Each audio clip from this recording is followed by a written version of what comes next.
everyone, and welcome back to the Latino Free Minds podcast, your home for bold conversations grounded in faith and fueled by a passion for truth. I'm fired up today because we're relaunching something truly special, our Know Your Candidate series, where we're sitting down with some of the men running to be California's next governor. Now, let me tell you something straight from the heart. California, our beautiful golden state, is worth fighting for. It's worth saving. Packing up and leaving? That's not who we are. We're a people of resilience, of hope, and unwavering faith. And we're not giving up on this place we call home. Here at Latino Free Minds, we're rooted in our Christian values, faith, hope, and charity. These aren't just words to us. They're the guiding light for how we live, how we love, and how we lead. Over the next few weeks, we're bringing you face-to-face with the candidates who want to steer California's future. Our mission? To dig deep, ask the tough questions, and give you the clarity you need to make the best choice for your family, your community, and your faith. This isn't about politics as usual.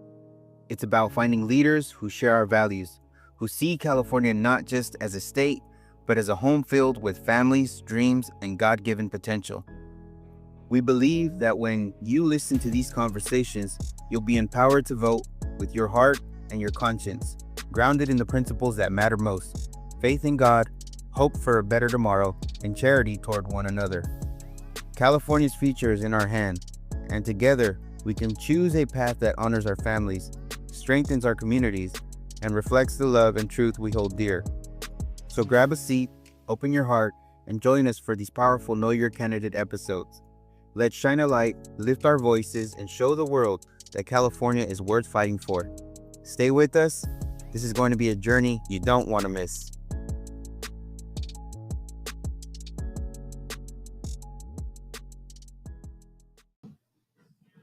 Hey, everybody. Welcome back to Latino Free Minds, and welcome to our in-depth conversation with Leo Zacky, Republican candidate for California governor in 2026. And he's ready to shake up Sacramento's failing status quo. As vice president of Zacky Farms, a 90-year Central Valley poultry business, Leo battled California's regulations and droughts while advocating for agriculture with California's Poultry Federation. He's no politician, just a businessman who sees Californians crushed by homelessness, crimes, unaffordable living, and illegal immigration's toll under Gavin Newsom's watch. With voters demanding real solutions, Leo's here with common sense plans to rebuild Team California. Get ready for a deep dive into fixing our state. With that being said, we're actually going to get right into our first question with Leo. And here we go. Leo, thank you for coming on the show. We appreciate your time. To get going, as vice president of Zacky Farms, you've seen California's challenges up close. How did your family's 90-year poultry business and your hands-on experience shape your decision to run for governor?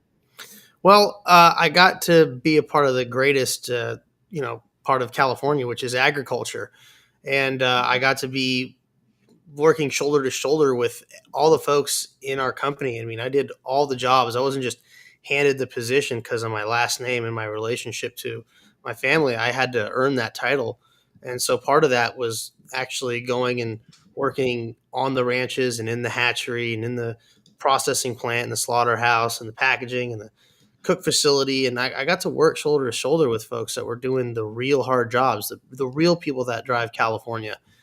And when I was 18, I got to be a board member of the California Poultry Federation. So I'd go to DC and Sacramento. I'd meet with the USDA and the FDA and the EPA and senators and congressmen. I'd go to Sacramento, meet with state senators, state representatives. And, I just learned that the people that are running the show, they really don't care about you or your family or your business, your livelihood. They really love being wined and dined. And it really was an eye opener for me because, you grow up, you spend your whole life thinking, oh man, these people must be the best and the brightest, right? They're on television. Of course, they're the cream of the crop. And then you actually go to their office and you try to explain to them why it's important to not ban this piece of equipment. And you're trying to explain things to them that a 6-year-old would comprehend about agriculture and farming, and they're just like not getting it. Or they'll say, "Oh, well, we already made a deal with the other side, so we're going to go with them on this one.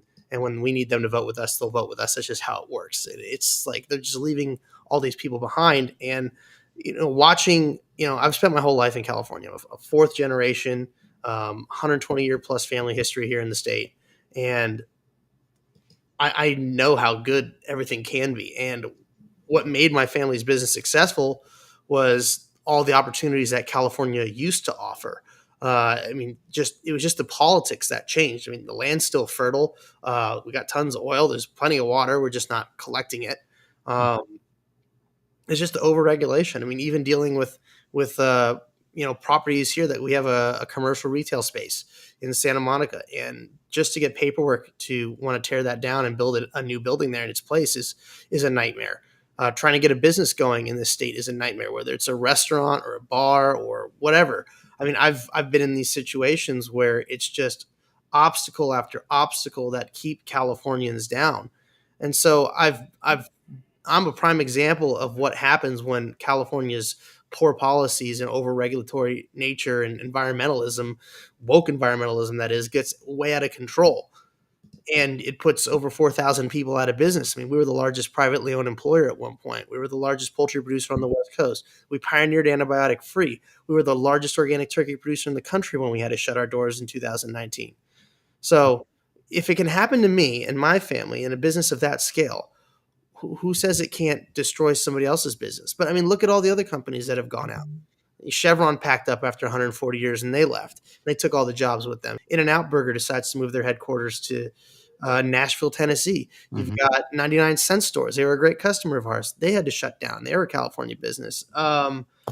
You've seen trucking companies go out. I mean, CARB, that's another thing. That's a big issue. The California Air Resources Board.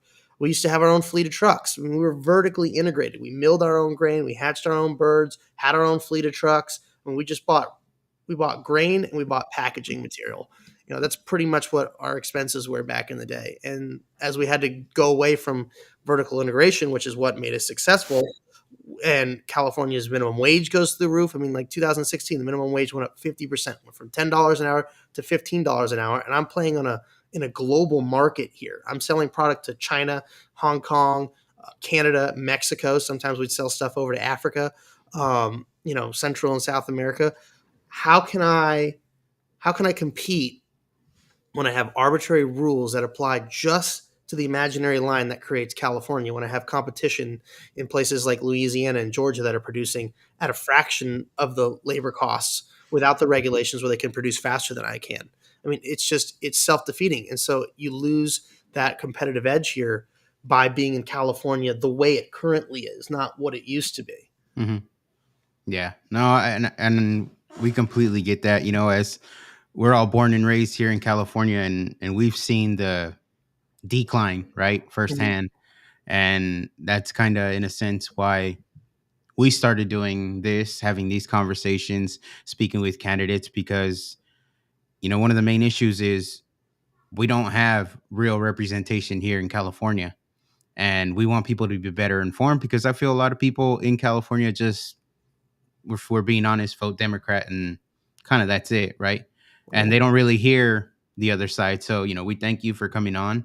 And, the opportunity, it's a shame that we have this giant media, conglomerate, mafia, whatever you want to call it, that silences voices and doesn't actually give the people the mediums that they need. And what you guys are doing, I think, is fantastic. So I really appreciate you giving me an opportunity to share my voice and my hopes and my plans for California, because that's what it's about.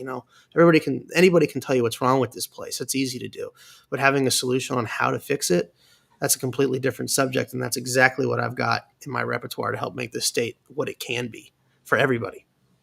No, we appreciate that, Leo. And I can tell you that I can personally relate to your story, because I'm an ex small business owner, and I'm no longer a business owner because of overregulation. And it's not small. California is no longer small business friendly, point blank. But my first question to you is going to revolve around homelessness.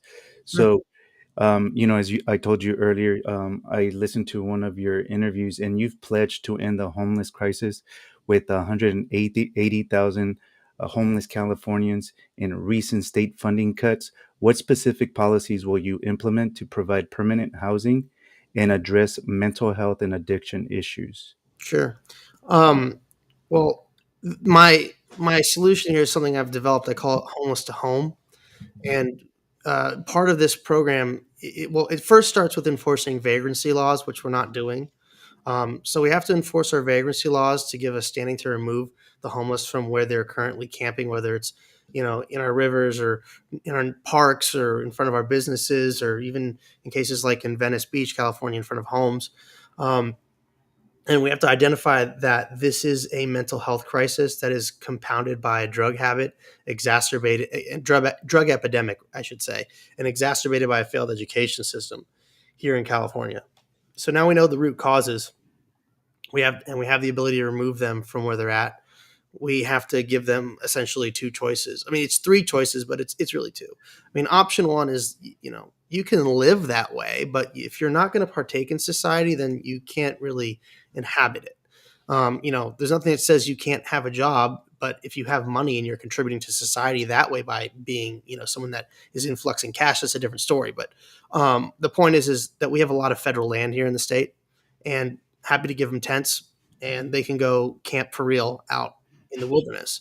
I mean, that's what they're electing to do. They're just making it difficult for people that want to enjoy the society that we partake in via paying taxes and being functional members of society. So they take away from people's businesses when they're camping and defecating in front of storefronts. So you can't live like that. So they're happy to have them go out there, or they can willingly go into the homeless to home program where they'll receive the help, the treatment that they need. Or option three is they're in violation of a vagrancy law. So they would essentially go to jail, but jail's not going to hold them because we're going to have prison reform, and they're just going to get kicked out into the program anyways. That's why I say it's three, but it's really two choices. So we take them into the homeless to home program. We figure out, all right, who are you? Where are you from? Are you a U.S. citizen or not? I mean, because if you're not a citizen, then we can't help you, and you're violating the law, so you have to be repatriated. Then we figure out, okay, are you a veteran? Like maybe there's some benefits from the VA that we can get you and help with. Are you a runaway? There's a lot of people that are on the streets that are runaways. So if we can reunite them with their family, great. They're off our hands, off our books. Then we figure out, all right, nobody coming to claim you.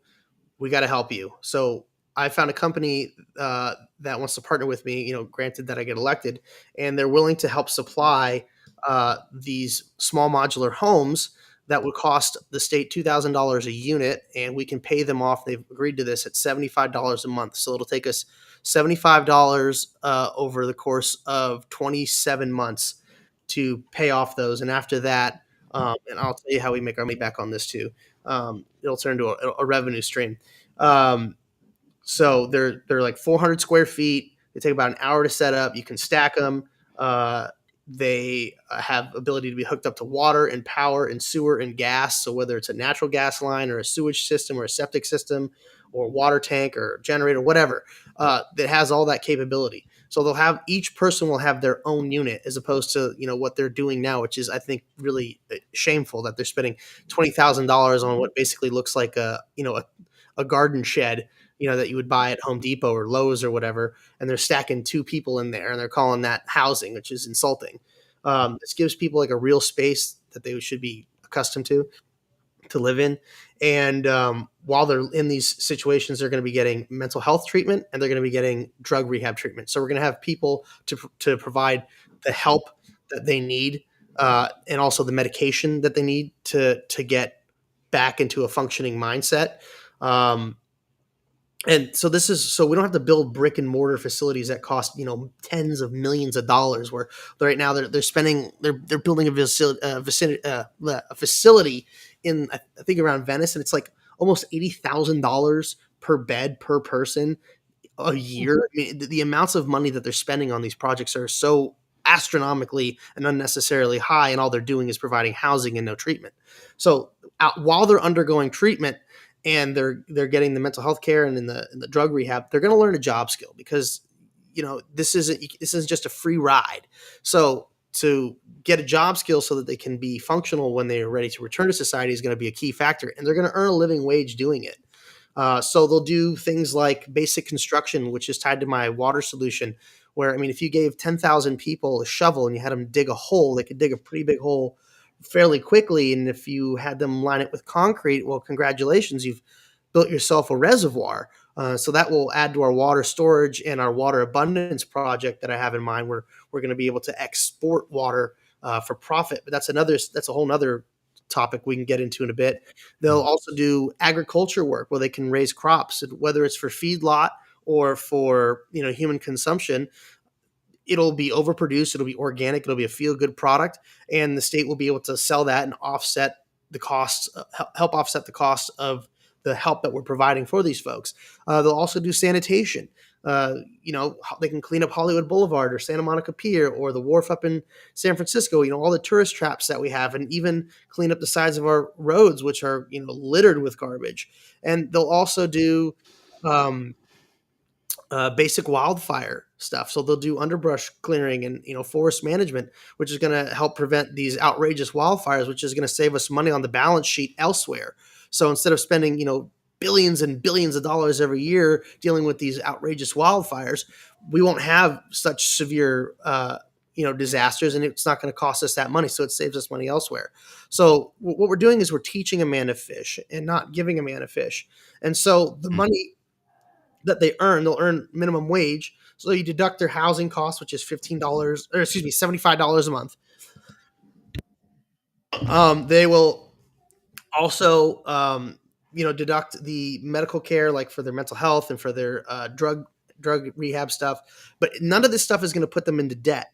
And so that leftover money will then go into an account they can't touch until they complete the program. So it's just going to stack, capital for them while they're in the program and they're getting the training. So then they complete the program. They've got their mental health or their drug habit or both under control. They know how to manage it. They have the medication for it. They're eligible for government assisted housing. They have money in the bank, and anybody who hires them coming out of the program will get a tax incentive for doing so. So the idea is that we're going to help folks not, get back into society. It's not just like, oh, here's a house, pat myself on the back. By my metrics, I've done a good job. No. The idea is that eventually this program is going to be phased out, or at least, go from as robust as it is to a much, much smaller version, because the idea is that by then we'll have next to no homelessness. Yeah, no, responsible as far as financially. You're the first candidate that answers that question with a program that seems to make sense, even compared to what the governor has done in They're money laundering. providing a program where you don't know where the money's going. They can't even explain where the money's going. Right. No, and all this money is everything that the government does has to be transparable and tracked and traceable, like any transaction that the government is doing. I mean, right now they've developed a homeless industrial complex, and they spent $25 billion over the last 5 years, and they just wasted our money on nothing, on no results. I mean, LASA spent over $1 billion the other year, and they only housed 813 people. And then, you have people that are, they're all appointed. None of them are elected. And they're just hiring their friends and family, telling them to start some business. They go buy socks on Alibaba for pennies on the dollar, and they turn around, they sell them back to the state with these programs for like $10 a pair. It's clearly money laundering. Yeah, and I'd like to shift to another failure of our government here lately is crime and public safety. Mhm. You advocate for law and order. How will you ensure that Proposition 36's tougher penalties for theft and drug crimes are effectively enforced? Well, these judges are really letting us down. The ones that let these criminals off so easy. And the other issue too is that we keep, not we, but Gavin Newsom keeps shutting down, prisons and places where people get incarcerated. So I'm not trying to build a prison system. I'm not trying to create that, but people need to have consequences for criminality. And when real consequences are executed upon, people start to get the message that this isn't a time to FAFO. I mean, it's really that simple. You need police to be able to enforce the law and not have to worry about being, essentially being handcuffed when they're doing their job. They need to be able to actually enforce the law. They need to stop a criminal. I mean, even stores, like the fact that our criminals can turn around and sue like a security guard at a CVS, and claim that they were injured because they were shoplifting and that person, or even if it was a security, it doesn't have to be a security guard, it can just be a regular store employee, try to stop them. They can get sued for that. I mean, this is insane. People have the right to protect their property, and especially if they're working at a job. So you have to empower people to be able to defend themselves and protect their property and their rights. So I'm all for supporting that. And any judge that's not doing their job, or DAs like we had with Gascon that are, being derelict of duty, they need to go and they need to be removed. And I will use whatever power I can to make sure that they are taken out, or I'll just simply have to use the bully pulpit and advocate so strongly and make such a stink about it. And everybody's going to know how bad this person is and just show the receipts, because people aren't stupid. They're very smart if you just show them and they hear it. And that's the other big issue, is breaking through. But having that bully pulpit as the governor, you'll be able to break through all the media barricades, because everybody's going to want to listen to what the governor of California has to say, especially when it makes a hell of a lot of sense. Yeah.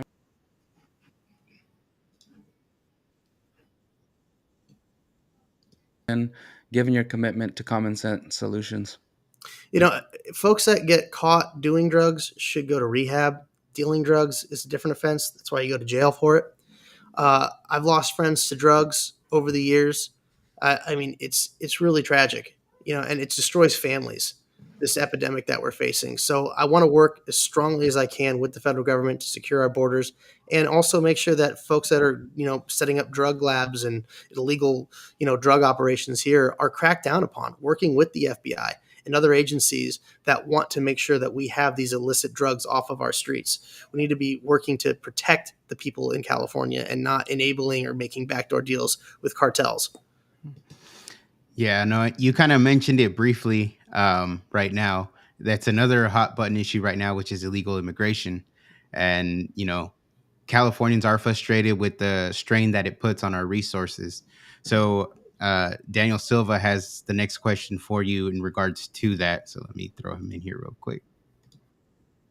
Right now you just answer regarding public safety, and also ties to immigration. You also talk about drug labs and fentanyl. So fentanyl has killed many people and has come through our southern border, and we have a lot of people coming over through our southern border, and we're not even vetting them. So my question is this: you've criticized Sacramento's mismanagement, and many Californians are frustrated with the illegal immigration impact on public resources like housing, healthcare. As governor, what specific policies would you implement to address illegal immigration, including border security, local law enforcement, while supporting legal immigration, and also putting a stop to the fentanyl and human trafficking going through the border? Well, yeah, like I said, I want to work with the federal government. I mean, look, we have to uphold. Like, I have a duty to uphold the Constitution of the state of California, but I also have a duty to uphold the Constitution of the United States of America. And I want to make sure that our country is protected from all enemies, foreign and domestic. And the fact that we have such a robust narco state neighbor to our south in Mexico, that's just, I mean, it's completely corrupted. I mean, there was over like 35 assassinations in their last election cycle. So, I mean, clearly there's a problem down there.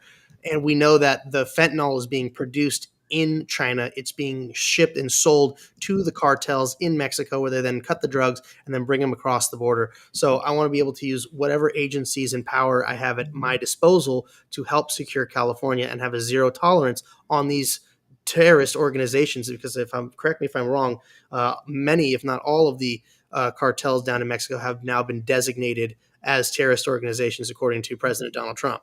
So it's about protecting the people. So law enforcement, National Guard, whatever it may be, find the tunnels that they're bringing drugs in under the border with.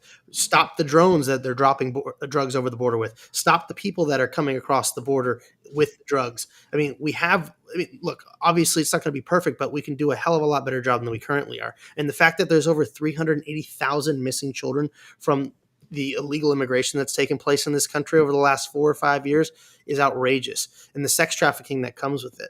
So we have to take a strong stance. So I'm all for enabling our police in any military that I have oversight over to help secure and stop this awful situation.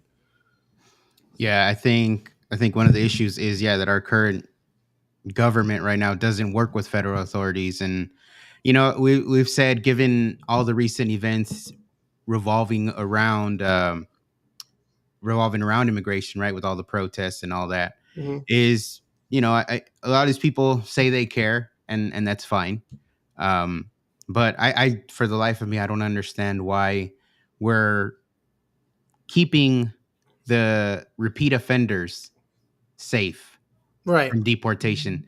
That's the part where makes no sense to me. And I just feel like if there is, again, they shouldn't be here illegally, but let's say if there is and they're hardworking and all that, I get that. But you're putting all those people at risk too, just to keep these bad guys. Right. I can't make that make sense. So, No, it's I mean, the problem is everybody's been brainwashed with this concept that Republicans are racist and Donald Trump's like this evil man, and it's all about racism towards Hispanics and stuff like that. And that's not the case at all. The simple fact is that I have a lot of friends whose firstborn generation, they're firstborn here, and their parents came to this country legally, and they came here with barely any money in their pocket, if anything. And they, in one generation's time, made themselves very successful. They became millionaires. They became homeowners. They raised a family, sent their kids to school, raised good children.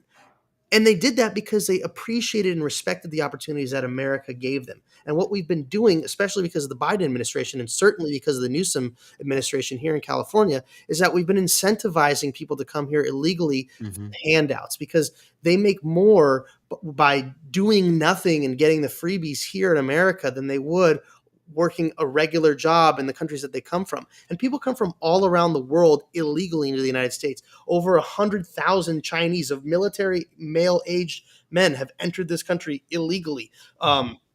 People from Africa, people from the Middle East, from Europe, from India. Okay, it's not just Mexico and Mexicans and Latin Americans. I mean, that's the most ignorant freaking statement you can make. There are so many people that are coming here and taking advantage of the poor policies that our current leaders have enabled. And so we have to put a stop to that. I mean, the fact that I'm paying into a system that then takes my money and gives it to people that don't pay into the system, that are here purely to leech off of it and aren't contributing in a way that actually it matters. And worst of all, they're bringing drugs or they're trafficking children or they're still working for these cartels that bring them here. I don't want to be a part of that. And I don't think anybody wants to be a part of that. I'm all for people coming here legally, but you respect this country. The first thing you would want to do is respect its laws. And the first law that they need to respect is by coming here the right way. And that's all I'm asking. Yeah. And then assimilate. And that'd be the other thing. Like, take pride in this country's culture. It's a beautiful thing. This country's full of love. Yeah, it's got a bit of a rocky history with things, but you know what? You can't look back at history with a modern day lens. That's just what life was back then. But the reality is that this country has done more for the world and will continue to do more for the world because of the goodness and the opportunities and the fact that we are a country that has rights given to us by a higher power and not by a man. Yeah, no, I agree. And, and what you said is, we try to remind people too, when it comes to illegal immigration, it's not just about Mexicans. I think some people are, manipulated into thinking that, but, I like that you said that. And just for the people that are viewing, drop your comments, drop your questions. If you do that, we'll make sure to ask Leo any questions you guys may have. And, thank you so far for answering our questions, Leo. Immigration also puts pressure on resources like housing, kind of what you were alluding to. So, I think Danny has the next question in regards to that. Yeah, Leo. Your campaign emphasizes free markets over socialism. Although California is starting to resemble a socialist regime here, but how will you deregulate housing construction to lower costs for families, and how do you plan to balance this with local concerns about overdevelopment? Well, yeah, overdevelopment certainly can be an issue. I mean, people want to keep their neighborhoods the way they are, and I understand that. We have a lot of regulation in the state, and whether it's whether it has to do with contractors and the rules that they have to apply by, like, think about it. Like, if a contractor hires a temp guy, they have to have insurance for that temp guy. So that's a cost prohibitive thing. Materials like wood, because California is such an environmentally hyper fixated state, that building materials are more expensive.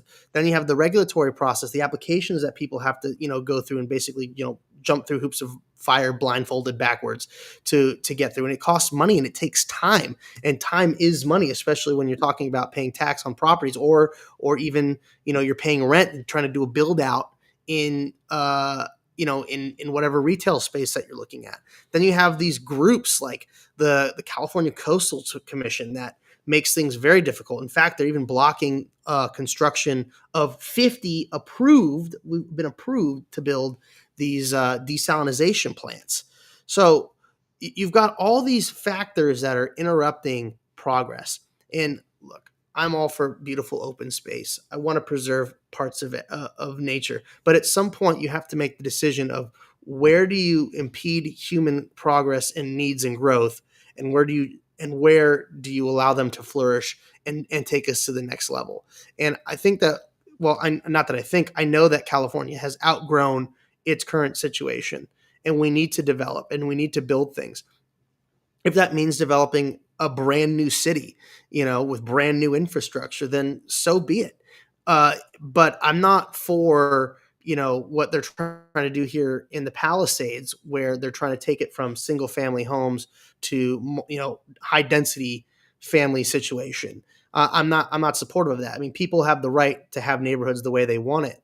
And, especially historic places that have been around for a long time. Like, why are we messing with it? Like, this is what people want. That's why they choose to live there. I'm sorry that you're not getting your high density housing there, but there's plenty of other places that we can do that. So by deregulating and not allowing these entities like the Coastal Commission to basically block any progress is going to be a big thing. And I want to work with developers. I want to work with private enterprise because, let's say you're building a new area, a whole new area. I mean, because think about, Orange County is a great example. Like Irvine and Tustin, those were literally orange groves 30 years ago, or maybe a little more than 30 years ago. But, and now they've been developed. But the private enterprise had to come in there. And what did they do? Well, they simply had to help build the infrastructure. And that's what we have to do, work with private enterprise to build that infrastructure. So they'll help us get to where we needed to go. And also the things that we're going to develop too, things like small modular nuclear reactors that are going to be able to power the state. That's going to require up-to-date electrical grid, and when we have that coupled with the new water storage and water treatment that we're going to have, well, we're going to have, well, I mean, for example, my God, the fact that fire hydrants didn't work is such an insult in the fires that took place here in Los Angeles. It's such an insult. The new, better infrastructure comes from developing, and then we'll upgrade throughout. Yeah. No, that's perfect. And you were speaking about deregulation. So what's one of the regulations or the first one that you would cut to boost the housing supply? I mean, for me, I know there's a lot, but for me, when we were in the poultry industry, we wanted to build chicken houses, these big barns. So what we had to do is we had to go out and we had to buy the land first. And then once we own the land, then we had to go through the regulatory process and the permitting. And then once we got through that, if let's say somebody who lived, 3 or 5 miles down the road complained and said they didn't want the smell or the dust or whatever, that's it. I was blocked from being able to build that property there. And so now I'm stuck with a piece of land that I can't use for what I wanted, that I've been paying taxes on, that I have already invested the capital to acquire it with, and paid all those permitting and regulatory fees. And so now I'm stuck with this piece there. I mean, it's ridiculous. I mean, I definitely would want to get rid of, I'm blanking on that organization, the one that they'll have to check to see if there's an endangered quail or something, or lizard or whatever that's nesting on my property, whatever, something like that. It's get out of here with that stuff. That's not the case. We need to be able to develop. People need places to live. People need to have places to do commerce. Mm-hmm. Yeah. So, speaking on housing, right? That affordability hinges on how Sacramento spends our money, right? Mm-hmm. And, to shift the topic to something else, we're going to have. As a businessman who's seen Sacramento's wasteful spending firsthand, how will you cut the projected $12 billion deficit for 2025 through 2026 while protecting public safety and education? And what specific programs would you eliminate to reduce government waste? Well, it's more than just eliminating programs. It's California has to run like a business. And when I was in business, you had to find ways to turn things into profitable ventures or at least offset their operational costs. So I mean, like we literally would sell chicken litter. You know, that's the things that they lived and defecated on. But you know what? Made us a profit. Otherwise, it would have just gone to landfill or off haul. You know, the nasty stuff. We'd sell it to a rendering facility. They'd make glue out of it. So, how does California take the resources that it has and turn it into something profitable? Well, water is one of those things. So we have to diversify our income stream, our revenue stream. You know, and then we're going to do that through water abundance. We're going to do that with oil. We're going to do that with cleaning up our forests and having a logging industry, not like ripping out our forests, but a proper logging industry that does gleaning and not just, you know, clear cutting. But for sure, we have to cut the programs for the illegal immigrants. I mean, this is costing us billions of dollars. And the fact that the state is over $3.5 trillion in debt. When you talk about a $12 billion annual debt, I mean, I can only imagine how they're cooking the books to make that number as small as it is. I mean, obviously, the train to nowhere, that's getting cut as well. That's a complete money laundering farce and waste. So that's got to go. I mean, those are just some of the simple things that you can do right away. But I want to open up our oil here in California. I want to be able to build projects that are going to allow us to have more water that we can turn around and sell for a profit. And obviously electricity too. I mean, the small modular nuclear reactors, there's no reason we shouldn't have some of the cheapest power in the country and we can sell it to our neighbors. Same thing with the water. Mm-hmm. Yeah, no, I agree. So when we have a leaner budget, right, then they have more money. Oh, and also I forgot the because we're 1.1 last I checked $1 trillion in debt with the pension program that we have here in California. Now, I want to follow through on the promises made, but we need to really restructure the way our pensions are being done as well. I think it's a little bit excessive, to say the least. And we also need to do away with the bureaucratic bloat. We really need to downsize government and put more responsibility on the people and private enterprise. And that way it just takes the pressure off the government and off the people, because they won't have to pay into such a large government that's not really doing a good job at all for them. And also that private enterprise getting involved is only going to make the quality of whatever it is far superior, because you have a level of competition that didn't exist before. And that goes for schooling as well. Mm-hmm. So a leaner budget frees up money, right, for urgent threats like wildfires, which keeps devastating the state, right? Mm-hmm. Plan for as well.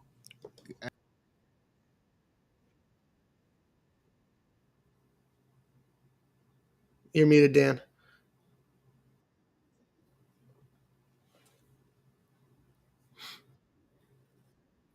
Ooh, sorry about that, you guys. So that we're going to go to the next topic here. Well, we're going to talk about wildfire prevention here. So before I ask my question, I believe Southern California and the whole country saw that we had our most catastrophic, most expensive natural disaster of all time in January regarding the fires in Palisades and the fire in Altadena. Mm-hmm. And it was not just that, but we saw mismanagement. And I'm going to tell a little bit of story in a small town in Riverside County called Hoopa Valley. Because of these wildfires, SoCal Edison shut down power in several parts of my city of Hoopa Valley, Riverside County, for up to 2 weeks. Medicine was expiring. The elderly were needing help, were being sent over to the hospital. It was a disaster. Food was being spoiled. And SoCal Edison still has not reimbursed back to the people in my town. So, and here's a question regarding wildfire prevention. You've proposed rigorous forest management to tackle wildfires. Can you outline your plan to enhance state-led prevention efforts, including partnerships with local communities, and how you'll fund it without increasing taxes? Yeah, absolutely. Grab your popcorn. So obviously, I mean, there's no better way of proving it that this is clearly mismanagement is that, well, our infrastructure failed, number one, and the fact that the firefighting purpose-built reservoir in the Palisades was drained because it needed minor repairs. From what I'm understanding, this was on the books for over a year. So the urgency to fix these things wasn't there. The plan to, I mean, anytime there's an issue with something, like it needs to be reported and then scheduled and then fixed in a timely manner, not years out, especially overlapping times of emergency like a fire season. We're not doing underbrush clearing, and coupled with the homeless to home program, we'll be using that labor as well. But we're going to put the prison population to work. The difference between the prison population and the homeless population is that if you're an inmate, you're getting prison wages. If you're a homeless person going through the program, you're getting living wages. So completely different.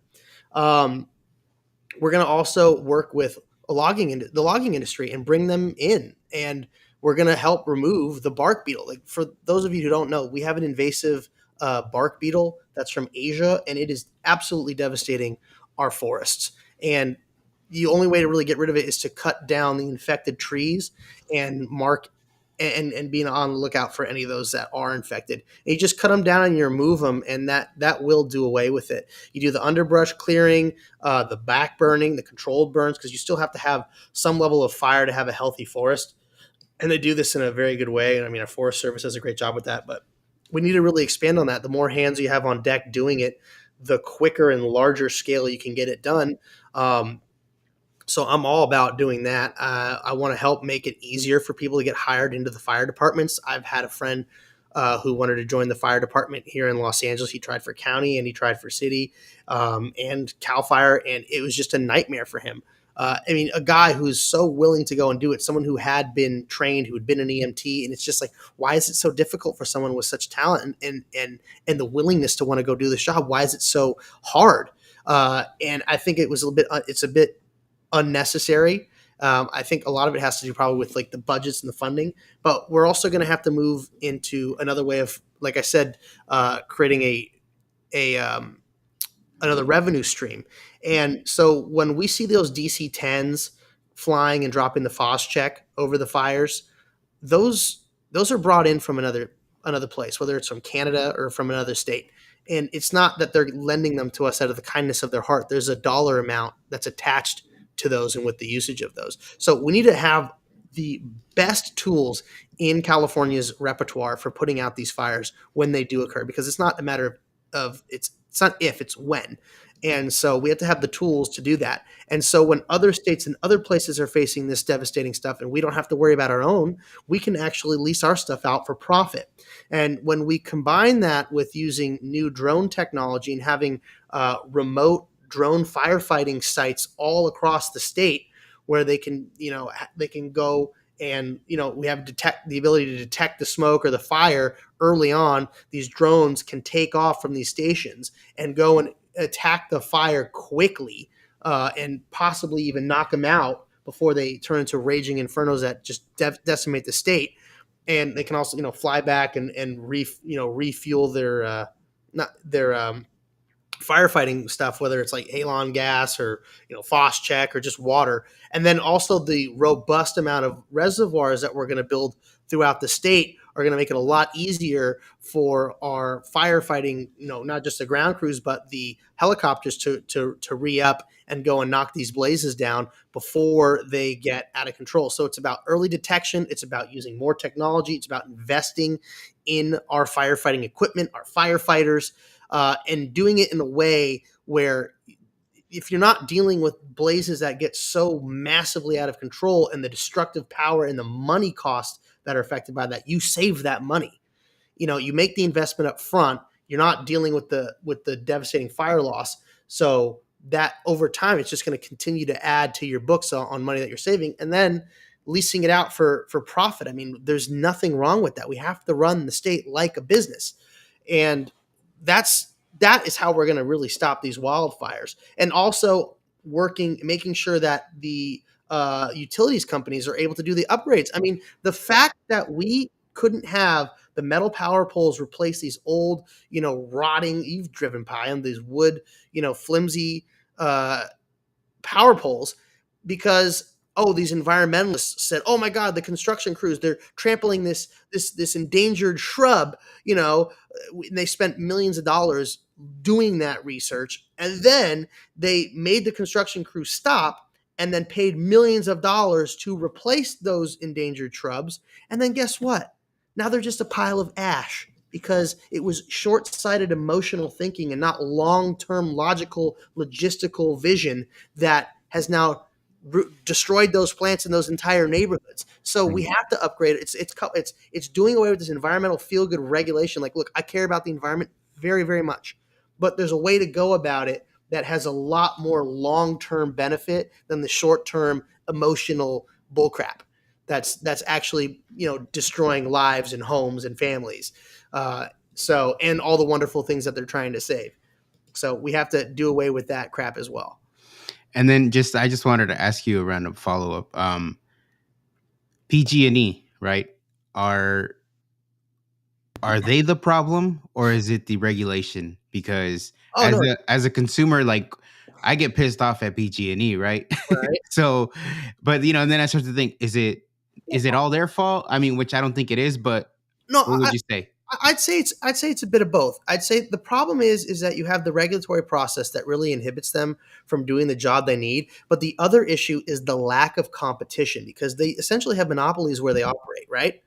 So without the competition, they don't really have the incentivization to provide a better product for the consumer. Mm-hmm.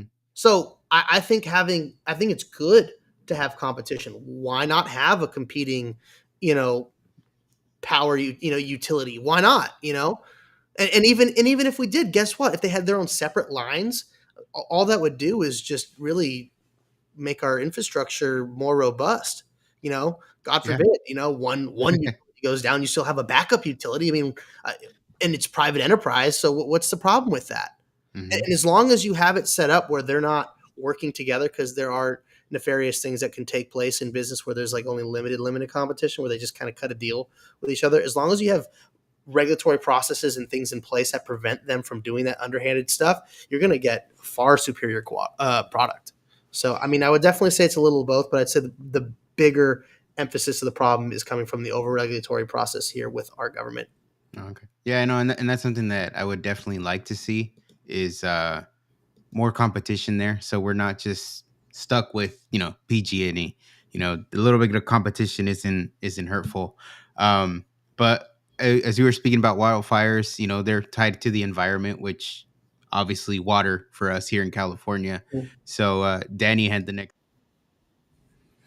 Yeah, Leo, you've proposed water reservoirs and desalination to end California's drought, and building the reservoirs. It's quite obvious how that would get brought up and done.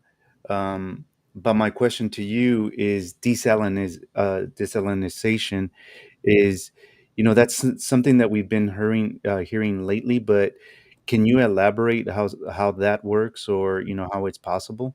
Well, I mean, Arab countries like in the UAE, Qatar, Israel, they're all using desalination as their primary source of fresh water. And I mean, we're living next to the largest body of salt water on the planet. And we have a coastline that's like over like 1,200 miles, with all the, the grooves and the cliffs and all that we have. We have to have, that's why I talked about earlier with the small modular nuclear reactors.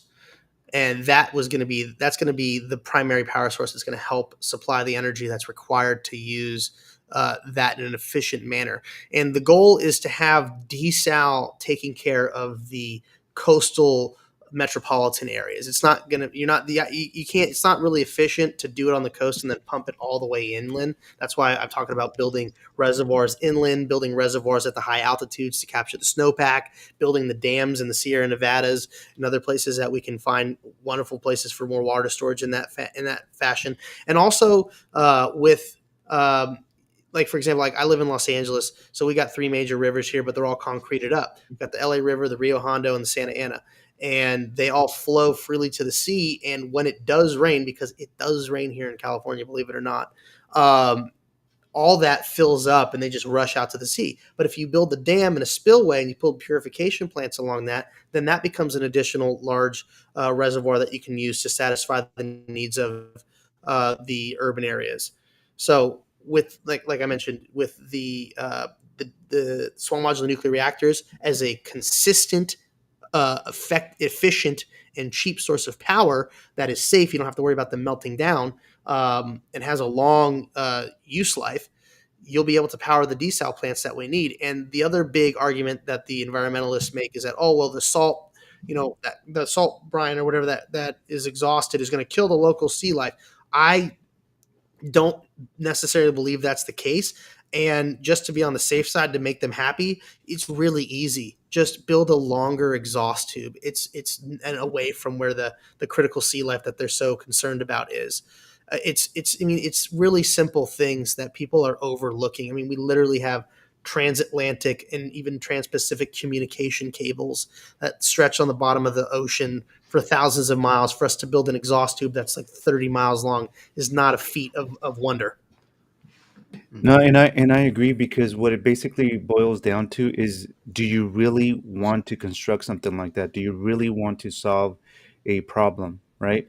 And if they really do, and they want to invest our money, our tax dollars wisely, they would invest into that. Right. And So Danny, you make a good point. They don't want to solve the problem because they need the chaos. They need these failures because if they don't have the chaos, then they themselves aren't needed. The whole point of what I'm trying to accomplish is to do away with the bloat and the unnecessary government positions that we have. I want to fix the problems once and for all. So one, we don't have to spend money on it. And well, one, we don't have to deal with the problem anymore. And two, we don't have to continue to spend money on it. And then the government can shrink and go and be smaller like it should be. And people can keep more of their money and they can enjoy their life more. And guess what? The value of the dollar increases too. I mean, the more water we have, the more crops we can grow. Our farmers are being restricted right now. They're only getting like 1.65 cubic feet per acre. And just to give some context, it takes 2.25 cubic feet per acre for citrus to be sustained. It takes 4.5 cubic feet per acre for almonds. And we're the world's leading producer of almonds in the whole world. We have more oranges here in California than they do in Florida. We got more peaches than Georgia. We grow the most strawberries in the world. We have the most avocados are grown here in the world, and the most artichokes. We have the most dairy cattle, the most beef cattle, and these farmers are being restricted, and so they can't produce where they should be. I mean, there's years where we have droughts, and our rice growers have to cut back on what they can produce because they don't have enough water to maintain their crops. And so it hurts the farmers. And then farmers that have been in business for 5, 6, 7 generations, that have 100, 200, 300 acres, whatever, they're forced out of business because they don't have the water to grow the crops. And so you're producing less food. And so the less food that's being produced, they then have to require those harmful, awful chemicals like glyphosate and atrazine, that are herbicides and pesticides that are poisoning us humans because they're full of cancer-causing agents. But if you just had the water and these farmers that was cheap, then the farmers could grow so many more crops. They wouldn't need those poisonous chemicals, and they would overproduce, so the cost of food would come down, and that would make us an even bigger competitor on the global market, which is what we are a part of, the global market. We're the world's 5th largest economy. So I was about to say that. I was about to say, being the So the we largest better economy, we what better could be we do? damn competitive with our pricing if we're going to be able to be business savvy in the world. So you're damn right we're going to need the water and allow these people to grow the crops. The price of food comes down, the cost of living comes down, your water bill comes down, your power bill comes down. I mean, all these things are complementary and they're all built off the back of having a water abundance here in California. So the food quality goes up, your life gets better. I mean, it's such a no-brainer, but again, they don't want you healthy. They don't want you successful. What they do want is you dependent on the government for their handout. And it's enough. It's destroying the will of the people in our progress here. So, and by the way, the more crops that they produce, the more things that they sell, guess what? That's more tax revenue for the state. But the idiots in charge, they think, there's less people, less product, raise the taxes. Well, it doesn't work that way because 25% of 100 is always going to be more than 26% of 99 or something like that. Cool. Yeah, no, something that, we've definitely wanted to do while we did these conversations is if any viewer had a question, we definitely wanted to throw it on. So we got our first viewer question, and it is on school choice. The Oh viewer yeah. wants to know your opinion on school choice in California. Well, it goes back to my whole competition is good concept. I want the money to follow the students. It's that simple. If a parent wants to send their kid to private school or public school or religious school or homeschool or charter school, that is the parent's choice, because I'm all about empowering parents, and parents have rights. So they're paying into the system. Why shouldn't the money follow the student?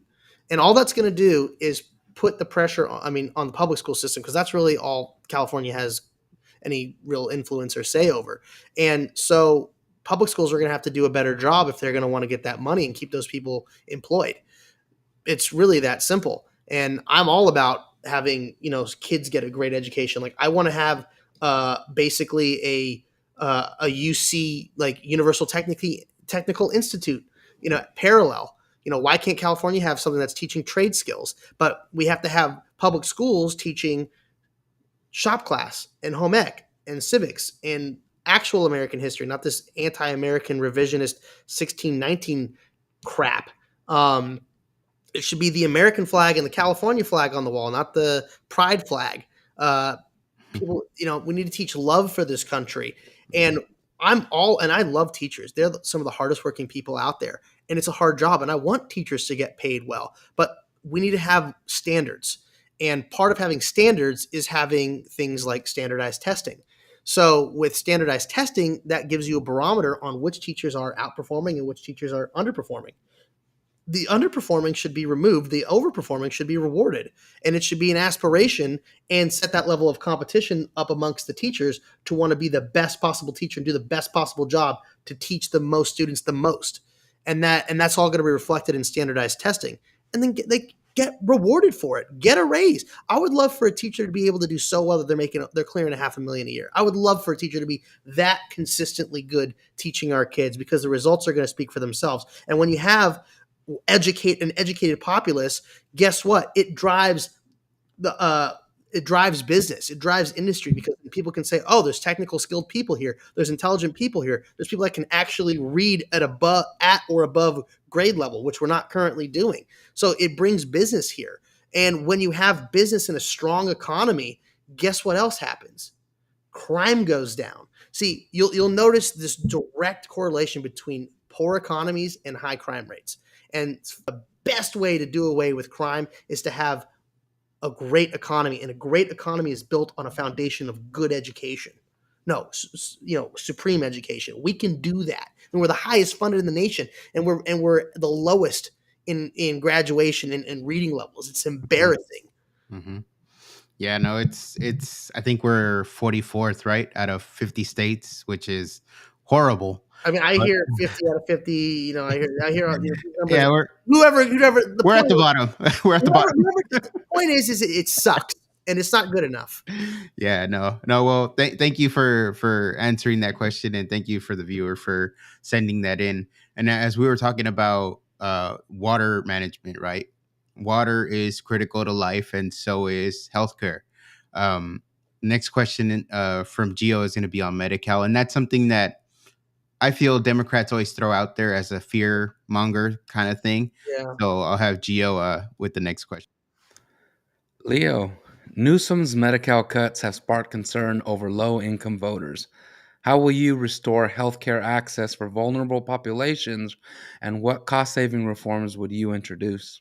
Well, I mean, again, we're incentivizing illegals to come here, and we're spending billions of dollars on it. I mean, this is a great example of what happens when you take care of people that aren't taking care of the system.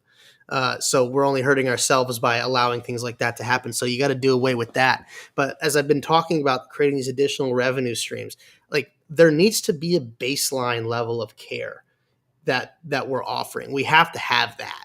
But we can't be a complete nanny state, a complete we're going to be a full service, healthcare system. We can't simply do everything and for free. It's just, at the current juncture, it's not feasible. But with my plans to help create additional revenue streams that will have us eventually get out of debt and create surpluses, then we can start maybe talking about how we can better take care of our people. But we have to work towards that first. And it's not going to just happen overnight. And I know we live in a world of instant gratification, but I mean, we can work towards this, but we have to have a plan on how we're going to get there. And part of what I've designed is to end the constant debt cycle that we're enduring. And when we escape that, we create regular surpluses. This is when we can start talking about luxuries. But absolutely, people need to have a baseline of care. If you come into an ER and you are hurt bad, you need to be helped.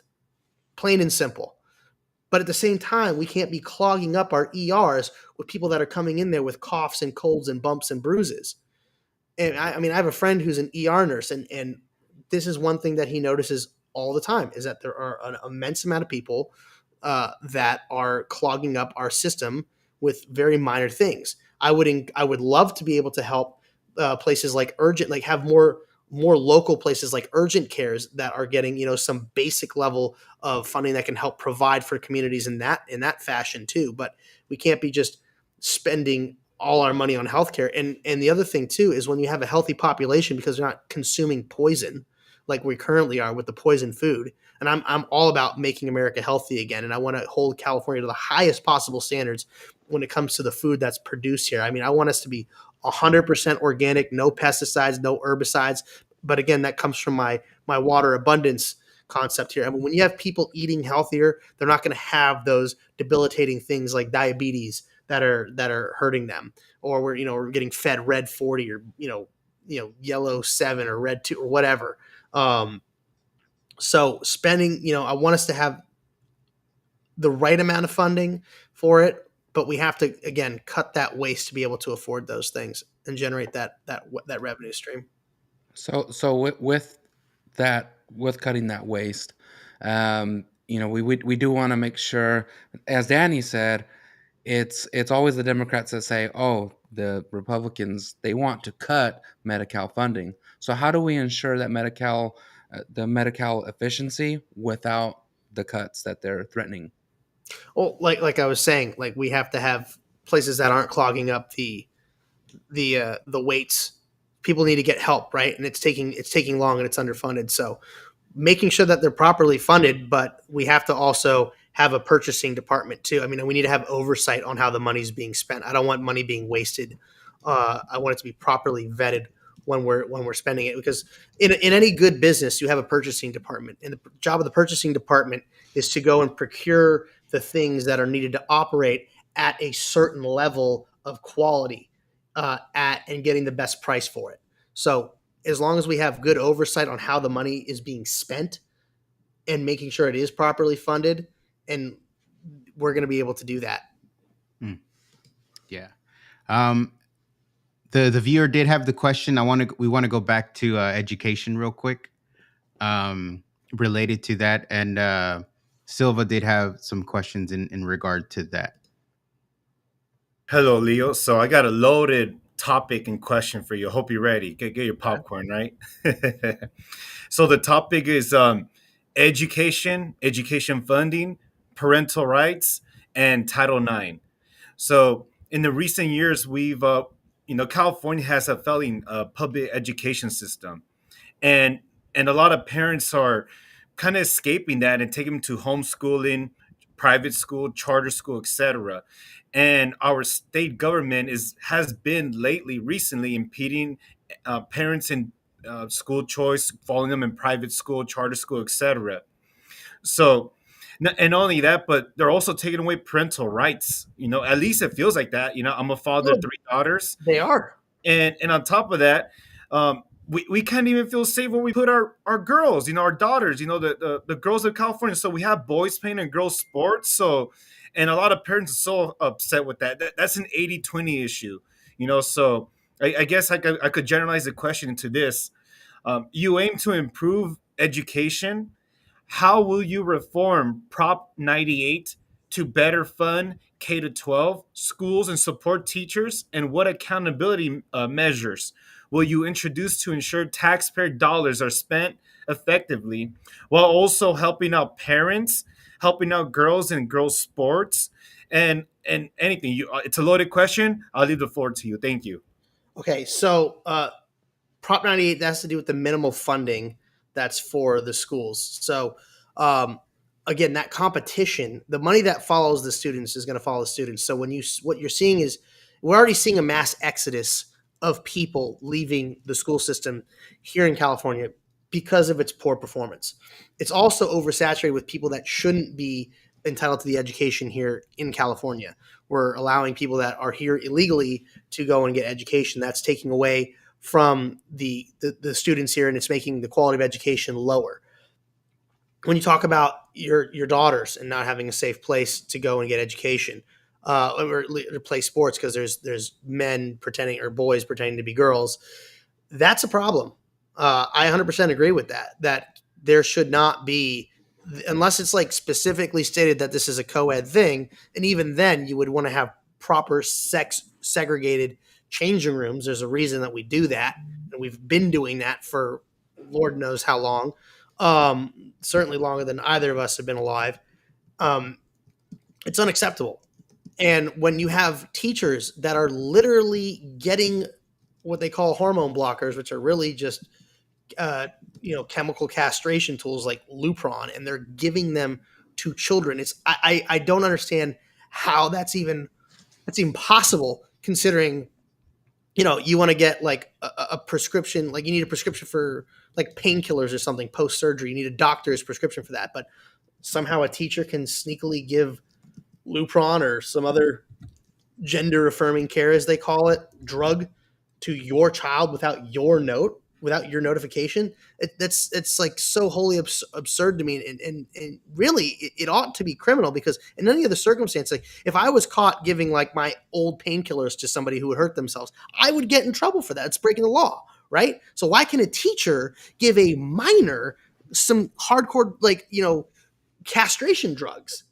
And the fact that we have our parents being labeled, or at least we've seen it happen, where they get labeled domestic terrorists for attending these school board hearings, and for them standing up and reading directly out of these pornographic literature that has infiltrated our schools, which, by the way, I have a zero tolerance for that kind of stuff. That does not belong in our libraries for children. If it's going to be sexually explicit, then it belongs in an adult section, and probably in an adult bookstore. But I mean, it's so sick and twisted how we've fallen this far.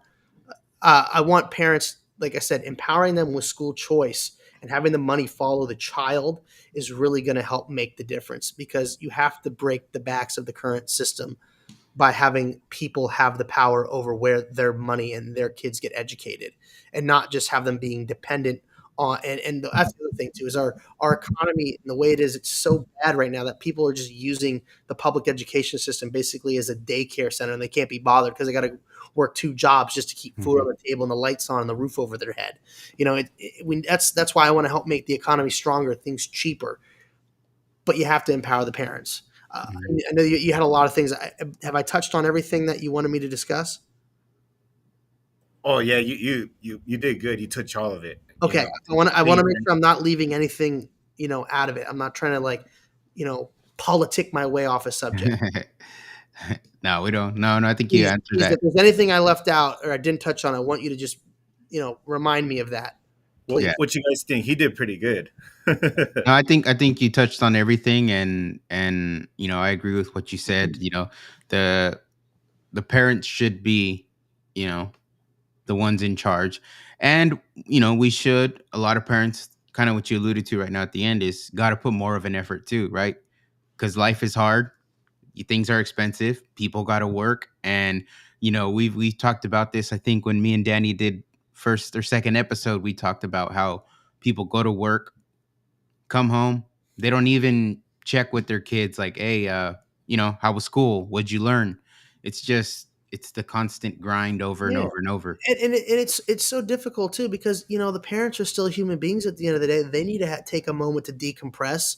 I mean, it's not life is hard, man, and life ain't fair. I learned that one early on. That life ain't fair, and I want people to have the ability to make sure that they feel comfortable where their kids they don't have to worry about what their kids are being taught in school. They don't have to worry about their teacher, corrupting the minds of their child, or worse, giving them, life changing drugs that would forever harm them. I mean, the fact that parents have to even worry about that is just, in today's day and age, in the world, in the country that we live in, is just so appalling, and it's unnecessary. So I want to help parents. I want life to be easier for them. I want them to be able to have time with their kids too, but I want their kids to come back educated and happy and loving to go to school, and not feel unsafe at school because it's a freaking madhouse where you see violence. I mean, there's literally, out of control kids that are attacking teachers in school. I mean, I see videos of this coming out all the time. I mean, this kind of behavior is unacceptable. You always have to ask, where are the parents at in this? And it's really a shame. I mean, I mean, in some places they allow corporate punishment that you can sign up for. You don't have to have it, but I don't know. I mean, at some point, like, how do you rein this all in? There's so many questions to ask, and I want to make sure parents are in charge of their kids. No, yeah, I think a lot of people would agree that the parent responsibility does have to take another step. Get a little bit better on that end. There's a lot of parents that are failing for whatever reason, but we hope that we can turn things around, like you said, right? Maybe if things are more affordable, less stresses, you could pay more attention. You don't have to be at work or 2 jobs. So what you're saying makes a lot of sense. But I'd like to be able to reward folks for getting married and having a functional nuclear family, instead of just enabling people to have children at will and not being cared for. I mean, there's so many people that take advantage of the system in that way too, and that's also causing problems as well. Yeah. The epidemic of fatherlessness that we have in this country is outrageous. Yeah, and no. it's causing a lot of destructive behavior. Yeah, no, I agree with that. And with that being said, so education, right, is important, but as a parent, you got to take your kid to school. And getting around in California, depending on where you are, could be horrible. So Danny's got the next question. Yeah, this is in regard to transportation, and this is something that we can all relate to every time we get in our cars and drive down the street, because the conditions are horrible. So you've criticized excessive taxes and regulations. How will you redirect funds from high-speed rail to fix roads and public transit, and how will you lower gas taxes while maintaining infrastructure? Well, I mean, I don't necessarily know if all the money is going to directly come from shutting down the high-speed rail, but I'm sure a good portion of it will. Look, our excise tax is being abused. What they don't want you to know is that every year they borrow from future estimations of what in their perceived excise tax income will be. So they're essentially robbing Peter to pay Paul. So they borrow from it to pay for other projects, even though they have zero intention of paying that back. So that's why we're not seeing our freeway projects and road projects get completed. I mean, they still have this sign like on the 5 freeway that they're trying to build, in South LA. Like, that's been there since I was in high school. I'm in my 30s now. Like, this is like, they're never getting it done. We have to have the ability to, and it's really going to come more from opening up the taps when it comes to oil here in California. We are not allowed to drill in any significant manner here in California. And for those of you who don't know, there's a little town outside of Bakersfield. It's called Oildale. And it's not just a cutesy little name. It has a meaning behind it. There's a lot of oil there, a lot of pump jacks that aren't operating. And the fact that we're having our refineries get shut down in California are only going to add to more expensive gas.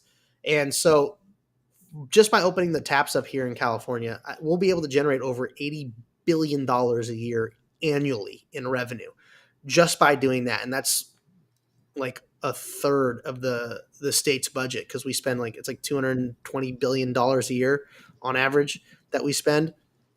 So that covers a third of the budget. And we also have 91 octane. So anytime you go to the pump in California, it's right 87, 89, 91. Okay. Well, that 91 is a special blend that is pretty much only for California. And let me tell you, it is wholly inefficient. Now, they California has those higher emission standards compared to the rest of the country, right? Like where we have, it's like 17 miles per gallon. The rest of the country is like 14, or at least it was for a long time. They got that from the 91 octane, because you go to other parts of the country, you'll see 93 or 95 even being offered.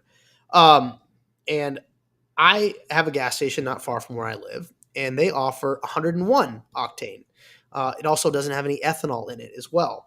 And our gasoline here contains up to 10% ethanol, so it's cut with a product that's not really meant for your gas tank. Now, I know companies have redesigned their engines to better handle it, but it's not really meant for your engine. So, from my own personal experience, in my 22.5-gallon tank in one of my cars, I can go from where I live, the 212-mile drive to Fresno and back, and still have a bit of gas to put around town when I do so. I can do that 424-mile round trip on one tank of 101 octane that has no ethanol in it. But if I do the same drive with 91, I have to stop before I come back up the Grapevine on my way back from Fresno. So you're losing out on fuel efficiency. You're spending money on something that doesn't take you as far. And it's all because of arbitrary rules and regulations in California. And again, this goes back to the environmental nonsense. And the fact that we're spending billions of dollars every year importing oil in from around the world when we quite literally have it under our feet. Even driving around here in Los Angeles where I live, you'll see fake buildings, complete facades that are hiding oil equipment. Like take the Beverly Center, for example. There's it's got a weird shape to it. And if you drive along the back side of it, you'll notice that there is actually a bit of an oil extraction thing going on there. I mean, the La Brea tar pits, again, that is because of petroleum being in the area. The hills in the south of Los Angeles are full of oil. Even driving down Pico Boulevard, you'll see these tall towers, windowless towers. They're hiding oil derricks in them. This state has so much oil. And at one point, it was responsible for a quarter of the nation's gas. We need to invest in extraction and refining, and make sure that we're putting out a product that's going to actually do right by you, the people. And so with those funds that come in, and again, also from the additional revenue streams and the lack of expenses we're going to have, we're going to be able to get and we're also going to bring in private enterprise. We're going to open up the bidding wars for people to come in and do work and build and maintain our roads, not just rely exclusively on Caltrans.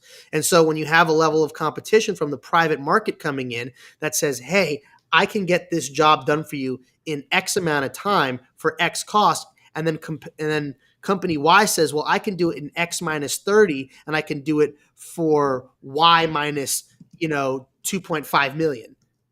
That is how we get projects done. We get them done affordably, and we get them done efficiently. So that's how we're going to have proper roads. And by the way, I would like to expand all of our roads. And I want to also do away with these insulting express lanes. I find it on the freeways. I don't know if you guys have seen those. One, the fast tracks. Yeah, I find it, the whole point of the freeway is that it's not supposed to charge. You're not supposed to get charged for using it because you pay it at the pump with the excise tax. And by the way, if we're not going to use the excise tax to maintain our roads, then we're just going to do away with it, because that's the whole point of it. Not to be some giant slush fund that our crooked politicians can endlessly borrow from to fund their woke policies and woke, progressive nonsense that's not helping anybody. So it's either do away with it or make it or utilize it the way it's supposed to do, and for sure knock down the excise tax by a lot. And also, I think that we should have a way of charging, because, by the way, electric vehicles, because they're not getting gasoline, they're not paying any into the excise tax, and they're also far heavier than your average car, so they're doing a lot more damage to the road as well. So we have to find a way, whether we put, maybe a meter on, how do you do that? I mean, I'm sure there's a way you can figure it out. We can have meters for charging and stuff like that. But I really would like to incentivize us moving away from electric cars, because the lithium batteries don't have a proper way of being disposed of. And then you have situations like we had up in Moss Landing, where you have these runaway situations. I mean, even when they were burning the Waymos, for example, during the most recent riots here in Los Angeles, the fire departments just can't simply put those out because they're chemical fires. So they're a lot harder to fight. They release a lot of very poisonous chemicals when they do. experience that thermal runaway. So I'd like us to get away from that, and people will do that when they have a cheaper source of fuel. But everything's been designed to get people out of cars. They've been doing this since Jerry Brown. They hate the fact that you have private transportation and your own means and own mode of travel. They want, this is all, again, it's all about control. And so I want to give people that freedom back, and we can do it in an affordable manner that's cost effective, that creates over 100,000 jobs, permanent jobs, not temporary jobs, permanent real jobs. Well, not only that, but jobs that benefit us, the everyday citizen. Yeah. This is the impression that we get, is that they come up with these ideas and plans to line their pockets. But is it realistic for us? Like, one of the things that I always ask is that you talked about EVs, electric vehicles, right? Mm-hmm. And it sounds good. It's a good concept, but our infrastructure, our current grid right now, can't even sustain, me having, Wi-Fi consistently here at my home. But we're supposed to believe that, it's supposed to sustain, I don't know what the Yeah. percentage of the I know they're like, he was, EV. yeah, they were like, Gavin Newsom was incentivizing getting electric cars, and then like in the same breath, he's like, "Oh yeah, we don't have enough power. There's gonna be rolling blackouts. Like turn your ACs down or off or whatever." I mean, it's just like, what the hell? What are you talking about? Like, this is ridiculous. But again, when we build out the infrastructure with the small modular nuclear reactors, we have bidding wars going on from private enterprise to come in and do this. You create the competition. That's when you're going to see the progress, and it does. Unfortunately, instant gratification people take a bit of time, but by giving these enterprises and opportunities and getting this stuff passed and pushed through to benefit people, just there's going to be a little bit of disruption. People are going to, there's always growing pains, but I can assure you that by empowering private enterprise, you will get these projects done a hell of a lot quicker for a hell of a lot less, and they'll work way better than what we've currently got. Yeah, no, I think, we need more competition out here in California for sure. And I'm a farmer by trade, so simple solutions are what I champion. Yeah. I feel like, talking about the high speed rail and all that, I feel like they could have used some AI or something to get it done. But No, they don't want Daniel Silva has a question in regards to AI for you. Hey, how's it going, Leo? Again, so we're going to go to another topic, AI, aka artificial intelligence. But before I ask you the question, I want to give you my hot take about it. So, right now, I'm currently 34 years old. I'm a millennial.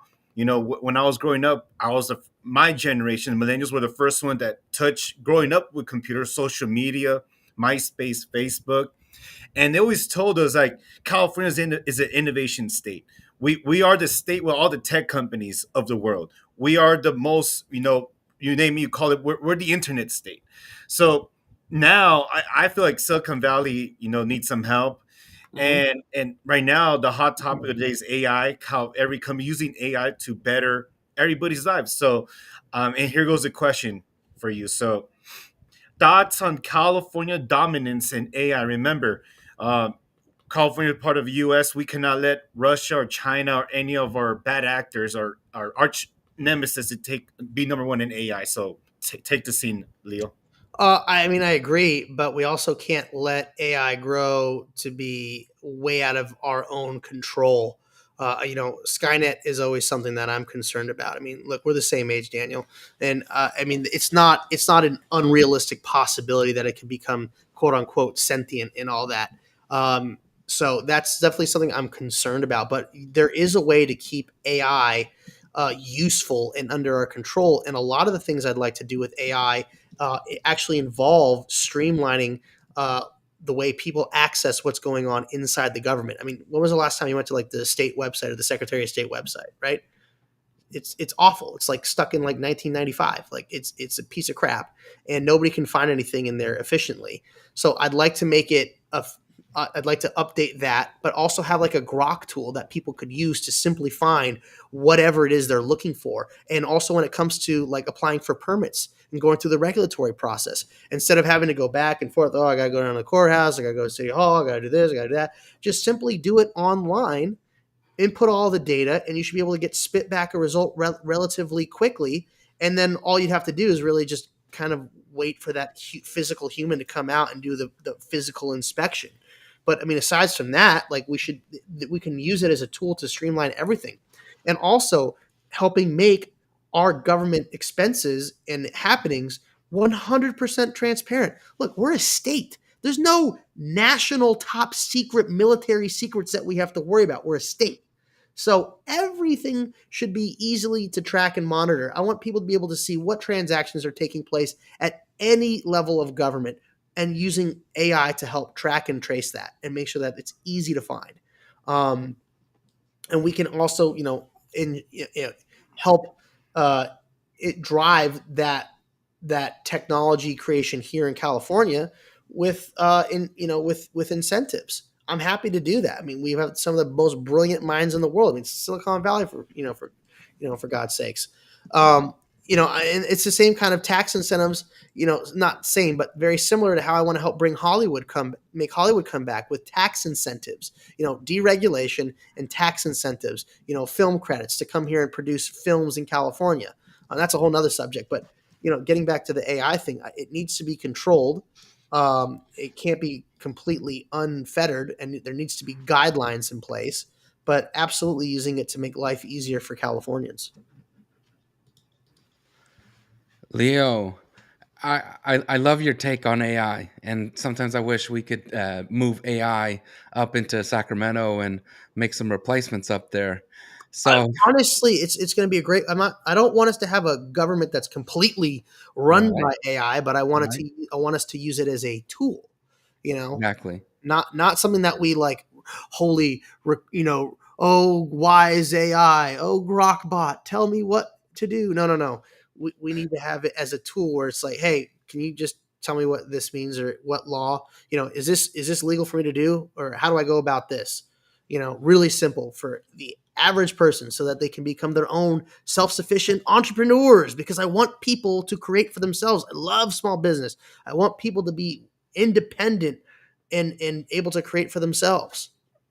Well, on helping Californians, Californians are fed up with Sacramento's failures. So how will you unite the state as governor and deliver on Team California to restore hope by 2030? That's the whole thing. We are Team California. I had that photo on one of my hockey jerseys I wore. Because the reality is regardless of what party you're affiliated with, okay, this isn't about party affiliation anymore. This isn't about left or right, Republican or Democrat. It's about making life good for everybody in California and just doing right by the people. The thing that all of our politicians have totally gotten away from and forgotten that that's their duty and their job. Look, I don't need this job. You think I want to be a famous person? You think I really want to do this? Absolutely not. I have no choice, because after everything I've experienced in my life and everything I've seen, I don't trust anybody else to do a better job than I will. So when it comes to doing the right thing, that's why I'm getting involved in this. And I want to make sure that people have the quality of life that they deserve. Sorry, I went on a little tangent there. Go back to the question again. The question was, how do you restore hope by 2030? Yes. So again, it's by showing people the way out. That's my whole mission. Is everything I'm talking about, all the issues, they're irrelevant to party line. Okay. We are in a constant perpetual state of drought, and it's man-made. We have an arbitrarily high cost of living. Our gas is out of control. Our roads are all busted. We have the largest homeless population in the country. We're one of the worst, if not the worst, in education. I mean, every issue that I'm talking about is not Democrat or Republican. It's everybody. So by showing, and that's why I go into such detail with my solutions, because I want people to know that, because every other, I'm sorry, but my competition and every other politician out there is very good at telling you what's wrong with this place. We know, every California knows what the hell's wrong with the state. Okay. I'm here to show you how we get out of this mess and I want to hold your hand and walk you through the process. Are my plans perfect? Probably not. But I want to hear back from people. I want to hear your input. Like if you got a better idea, absolutely, let's use that. Or maybe there's some component of it that can be added on to what I've suggested. Great, let's do it, because it's about making this place livable. I mean, Daniel, you want to raise your kids here. You've got a family. I want to raise my family here. I want my friends to come back here, but all my friends are moving away because this place is absolutely insane. And they're too smart to stay around and get screwed over and pay the high taxes for the no results. I can't blame them for that. Mhm. So and I want to work with the people in our government. And I want to sit down and I want to break bread with everybody. Everybody asks me, "Oh, what are you going to do? You have this supermajority legislature." I'm going to sit down and break bread with every single member, one-on-one. And I want to get to know them, and I want to build a real relationship with them. And I want to hold social events for the legislature, for all of us to get together and have fun and not make it about politics. Just have fun and get to know each other, because then you can build a proper relationship instead of just, people shouting across the aisle, and you have these hot takes on C-SPAN or CNN or whatever. Like, oh, you're a Republican, you're a racist. Oh, you're a Democrat, you're an idiot. That's not working. It's not working. I want to know what makes these people tick. I want to understand why they get their thoughts and where they're coming from and what's happened in their life that has put them in that direction. So if I can understand where they're coming from and why the life experience has brought them to this thought process, it gives me a better place to come from to help identify how I can then talk with them and help find that common ground. Because at the end of the day, everybody wants the same things. We want good education. We want to be safe. We want to have money in our pocket. We want the things to work. It's all the same thing. So no matter what party side we're on, at the end of the day, it's still one body of legislature. So the decisions that get made there impact everybody. Mm-hmm. So I want to find a way to have us actually work together. And obviously, like, there's going to be people that are going to be so, indoctrinated with this, divisive hatred that they're not going to be able to be someone that you can work with. But you know what? At least I'll know that. Mm-hmm. No, and that, to me, that sounds like what you would want, right? The leader of the state to do is to hear out everybody and work with everybody so that, again, everybody in the state gets represented, because we're not, and that's just how it is. And that's what we're trying to change. And we really do appreciate you coming on, Leo, and answering all of the questions that we had. To the viewers that watch this, we'd love to hear from you guys. Drop your comments, what you think about this conversation. Do you know Leo Zacky better now? I think I do. What I will say to you right now is, I felt like I feel like you do have a plan for every topic. You answered with great detail as far as what your vision is, and I really do appreciate that.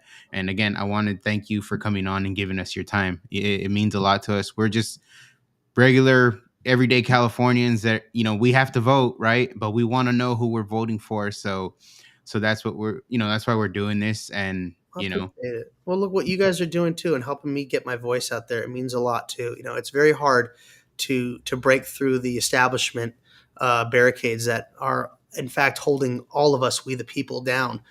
In even my own part of the GOP, especially here in California, is very guilty of that. They've made a hell of a lot of money being fantastic losers, and they don't want people like me who are just like you. Yeah, so I had I come from a family that had a lot of money because they did well because California allowed them that opportunity to become successful. But that whole process that we went through, we lost 95% of our wealth. So I'm not like this like hyper wealthy person. I know what it's like, to have cars. I grew up in a broken home. My parents got divorced when I was young. Cars getting repossessed, power getting shut off, water and power getting shut off, gas. I know what it's like. And I know people have gone through a hell of a lot worse than I have, but I'm just saying I've been there. I know what the struggles of life can be, and it doesn't need to be this way. And and look, I'm sorry, I'm not elected to office. I don't have a badge or I worked at, or a TV show on Fox. Sorry, I'm just a regular person. I'm born and raised here in California, spent my whole damn life here, and I love it. And I just hate seeing it get taken advantage of the way it is. And I hate the way that our political system is broken down. And so when I meet people that are our age, they're just fed up, and even older, they're just fed up with things not working. I feel your pain, and I want to just totally fix the system for everybody, because I love this place and I love this state and I love this country. Yeah. No, I agree with you. Like you said, we're not Fox News, but hey, somebody's got to do it. Yeah, but I got mad respect for you guys doing what you do. Seriously. So, thank you, Leo, again for coming on. And like I said, you answered all our questions. And to the viewers that tuned in, please share this show. Listen to it all the way through, and you can really hear some good plans from Leo Zacky. So guys, thank you guys for jumping on and asking these questions as well. I want to thank everybody, and like we say always, peace be with you. We'll catch you guys next time. Thank you. Peace be with you.